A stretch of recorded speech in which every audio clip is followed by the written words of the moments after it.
Halo semuanya, selamat malam dan kembali lagi nih bersama kami di acara Mami Kos Malam Minggu Kompresi episode 19.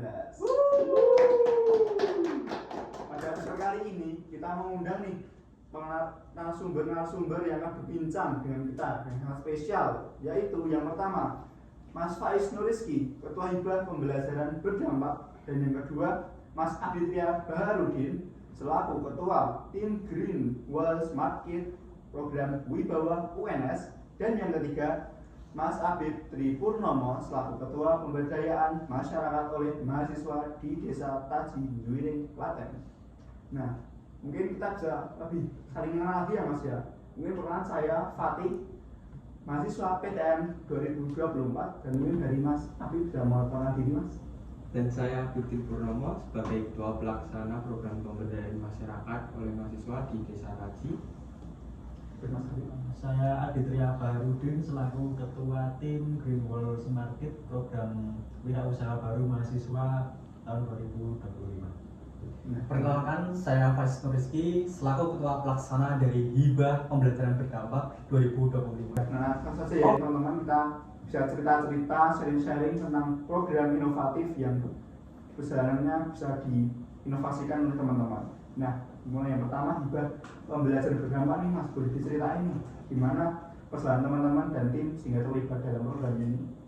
Oke, mungkin untuk perjalanan awalnya dulu saya itu tertarik dengan program-program kampus, yaitu dulu yang pertama saya pernah mengikuti yaitu program PKM, program kreativitas mahasiswa. Nah itu awal saya tertarik pada program dari kampus.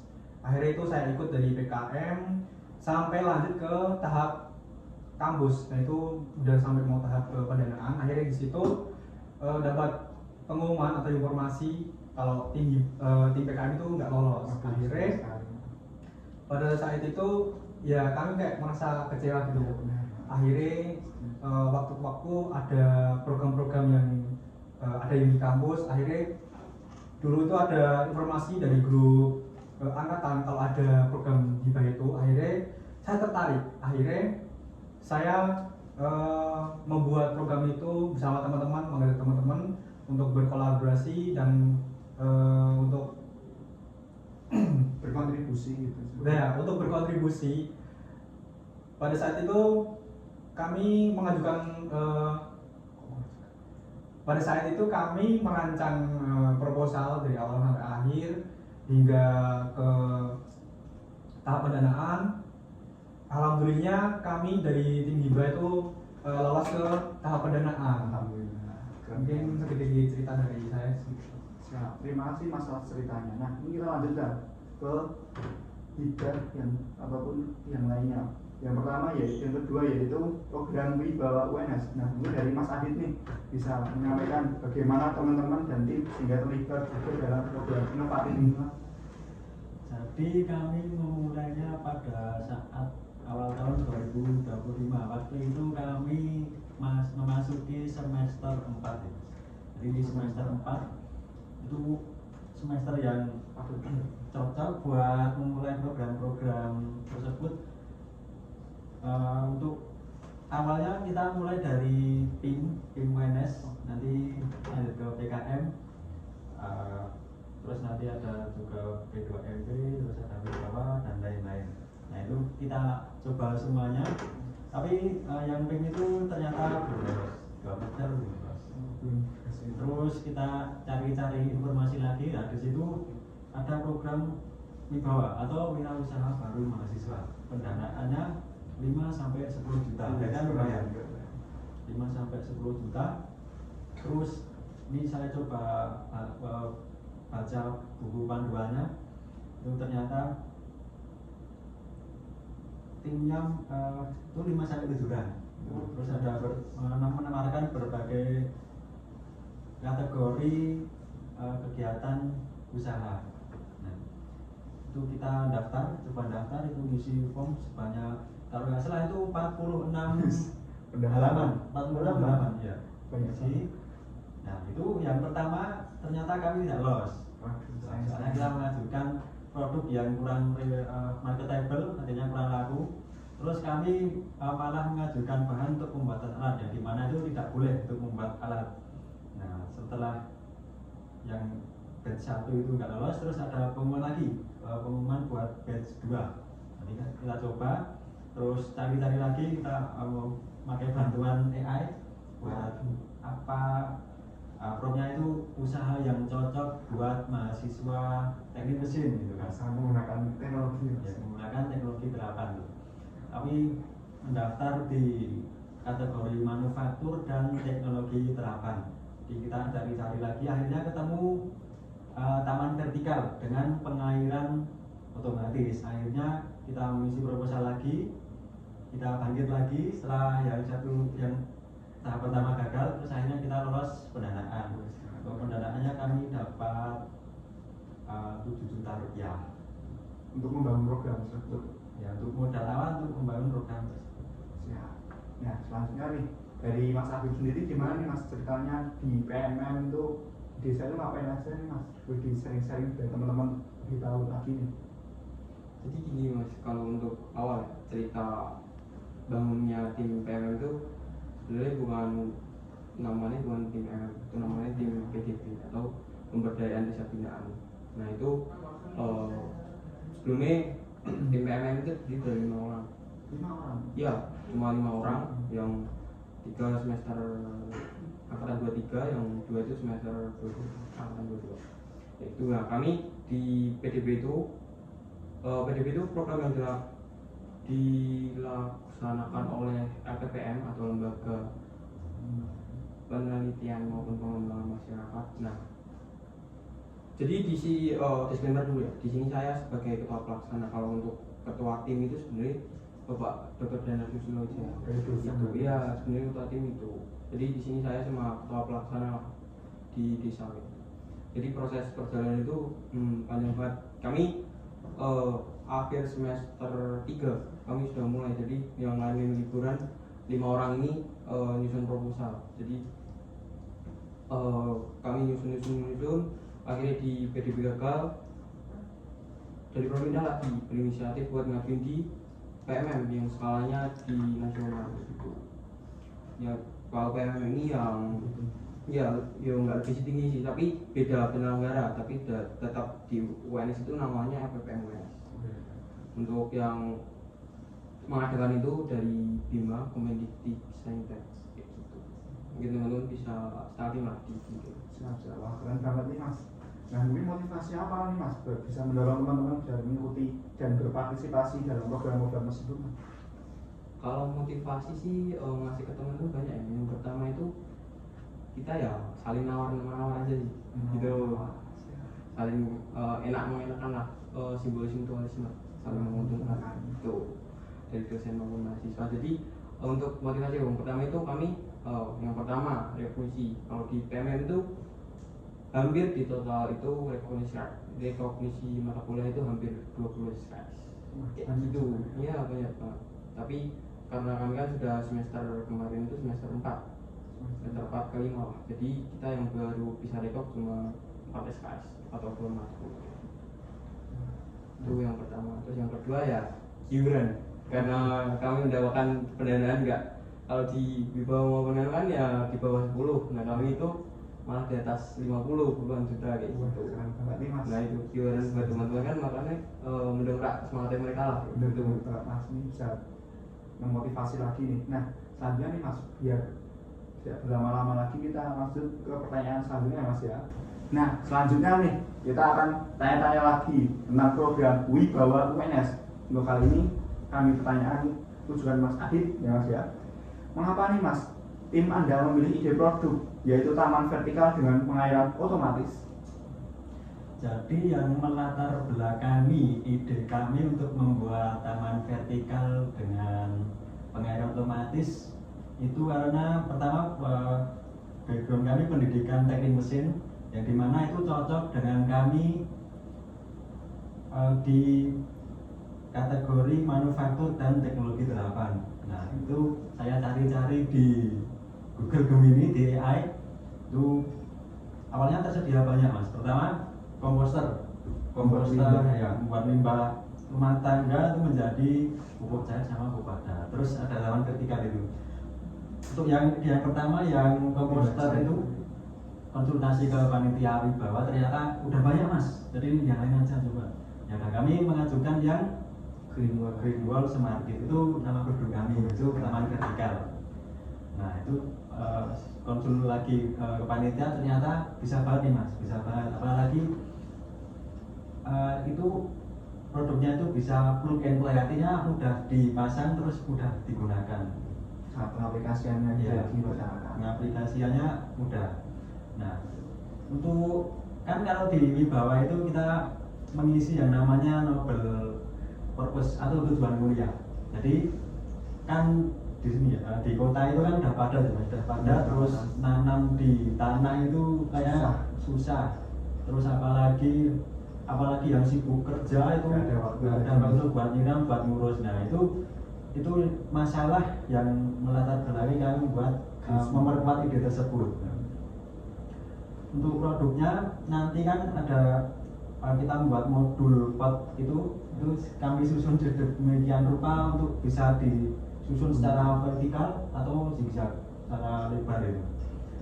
Terus kami menggunakan timer sama pompa itu sudah disetting otomatis, bisa 2 minggu sekali atau seminggu setiap hari itu bisa. Terus air tersebut kita kembalikan ke reservoir buat dipompa kembali. Idenya seperti itu. Wah keren banget nih mas idenya. Nah mungkin bisa disampaikan juga nih mas, pembelajaran apa yang paling berharga untuk menjadi berwirausaha, menjadi lebih sukses lagi? Pelajaran berharga untuk membuat lebih sukses dalam berwirausaha itu jangan pernah kapok dengan apa yang terjadi. Jadi waktu kami gagal di batch pertama itu nggak menyerah, setiap mau rapat buat pamflet itu isinya di bawah itu saya tulisi gagal 7 kali bangkit 8 kali gitu. Nah, itu wirausaha jangan pernah kapok sama jangan pernah lelah untuk berinovasi. Nah, zaman terus berubah, perkembangan teknologi semakin maju. Nah terima kasih ya mas, ini semangat menjadi acuan untuk teman-teman lain. Nah kita lanjut ke pertanyaan selanjutnya. Untuk pertanyaan kali ini kita tujukan ke PMM, yaitu Mas Abid. Iya. Nah, sudah siap Mas Abid? Sudah. Oke Mas, nih kita mau tanya-tanya nih Mas tentang tema PMM tahun ini kan pemberdayaan desa melalui pengelolaan sampah terintegrasi dengan mesin pirolisis.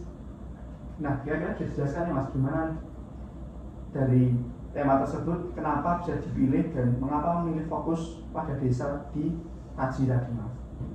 Oke, jadi izin menjawab yang tadi. Awal mula itu kenapa kita ngambil tema itu? Yang pertama, sebelum kita awal tadi kita membuat tim PDP itu kan di kompresi sendiri ada program namanya PPK Ormawa.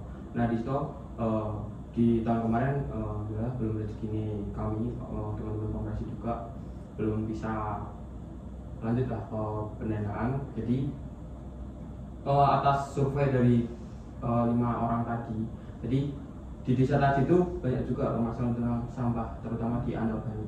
Nah, kebetulan juga pembimbing kami kan Bapak Danar sama Pak Bina juga. Jadi Bapak Danar kan ahlinya teknologi pirolisis. Jadi ini kami mengambil tema itu.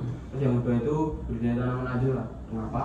Karena di desa Taji itu ada salah satu tokoh yang sudah membudidaya azula. Cuma dia kalau mau berbagi ilmu itu kurang karena dia belum ada support. Jadi kami di situ memberikan fasilitas, terus membantu lah memberi kesadaran kepada masyarakat di desa Taji.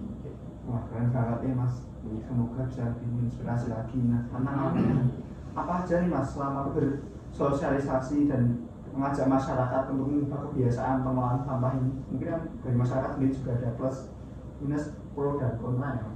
Ya betul, kalau pro kontra itu masih banyak di setiap masyarakat. Untuk yang pertama, untuk tantangan kegiatan sendiri aja lah. Kemarin kami di kegiatan awal di PMN di Taji itu yang pertama kita kasus kita mengundang kurang lebih 70 warga. Nah, Banyak 10 warga ya. dengan 2 mitra kami, terus yang hadir cuma 50. Itu baru kita masih berpikiran oke, mendingan kita turun lagi target kita. Terus acara kedua sama, tempatnya sama, target kami juga sama, cuma untuk target peserta kami turunkan menjadi 60. Nah di 60 itu malah kan turun, yang antusias warganya di situ turun jadi 25 atau 30 aja yang berangkat. Jadi itulah tantangan terbesar, kesadaran masyarakat itu masih kurang, membangun kesadaran masyarakat pun juga kurang kayak gitu.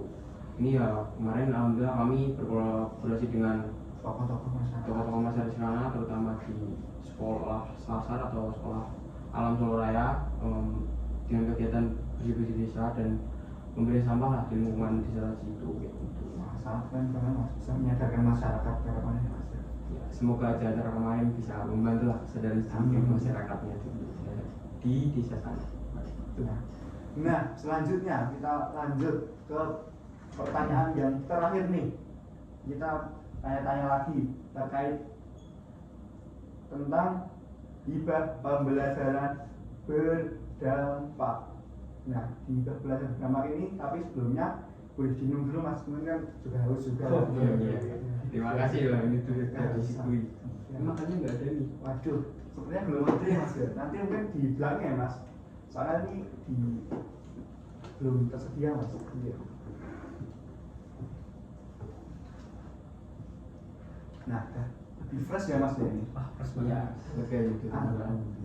Nah, selanjutnya nih kita tanya-tanya lagi tentang hibah pembelajaran berdampak yang akan disampaikan Mas Faiz ya Mas ya. Ini gimana nih Mas, ide awal pembuatan lab virtual tersebut yang tertujukan untuk siswa sekolah Alam Solo Raya ini Mas? Oke, awalnya dulu tuh kita udah bikin proposal, tapi kita dipanggil sama Prof. Indah. Kita dari tim Hiba diberikan ide sama gagasan Prof. Indah itu, yaitu idenya tuh dari Prof. Indah tuh membuat media pembelajaran virtual lab. Nah, tujuannya itu adalah supaya siswa itu mudah memahami konsep energi baru dan terbarukan. Ya, terima kasih Mas. Nah, tadi kan untuk siswa di sekolah ya Mas ya, mungkin bisa dijelaskan juga nih Mas, di tim Mas Faiz ini gimana tantangan teknis maupun tantangan lainnya dalam mengembangkan lab virtual ini, kan tadi targetnya siswa di sekolah. Oke, mungkin untuk tantangannya ya, untuk media pembelajaran itu kita kan sasarannya ditujukan ke siswa SD dan SMP. Nah, kita tuh kemarin pada saat diskusi bersama tim Hiba itu kita memikirkan untuk tantangannya itu yaitu bagaimana kita untuk merancang pembuatan media pembelajaran ini supaya gimana sih media yang kita buat itu supaya bisa interaktif dan edukatif gitu, supaya siswa tersebut mudah memahami materi-materi yang kita berikan yang berbasis media virtual lab itu. Oh, baik Mas, terima kasih. Mungkin bisa minum lagi nih Mas. Ya. Iya, silakan ngobrol deh.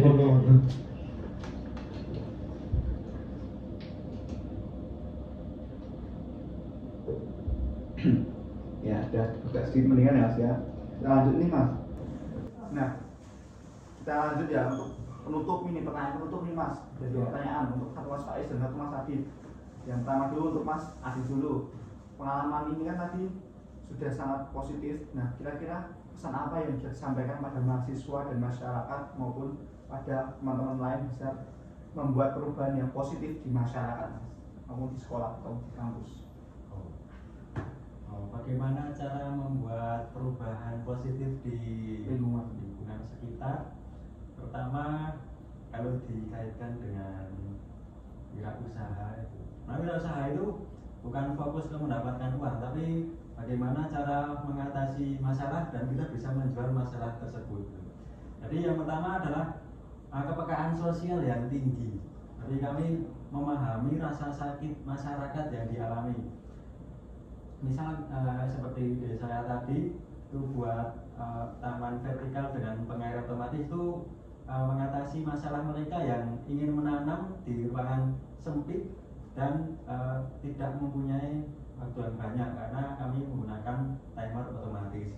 Jadi kita harus mempunyai kepekaan sosial yang tinggi, memahami masalah masyarakat sekitar, dan kita juga berpikir untuk mencari solusinya gitu. Wah, keren sekali Mas. Semoga dapat membuat perubahan yang positif ya Mas ya. Amin. Nah, selanjutnya nih Mas Faiz, apa harapan Anda untuk masa depan dari semua program yang telah dilaksanakan? Mungkin harapannya ke depannya kita sebagai mahasiswa mungkin bisa terus berkembang, terus berprogres untuk selalu memikirkan ke depannya bagaimana dunia berkembang, bagaimana teknologi berkembang, dan kita harus adaptif ya Mas terkait perkembangan tersebut. Mungkin kita sebagai mahasiswa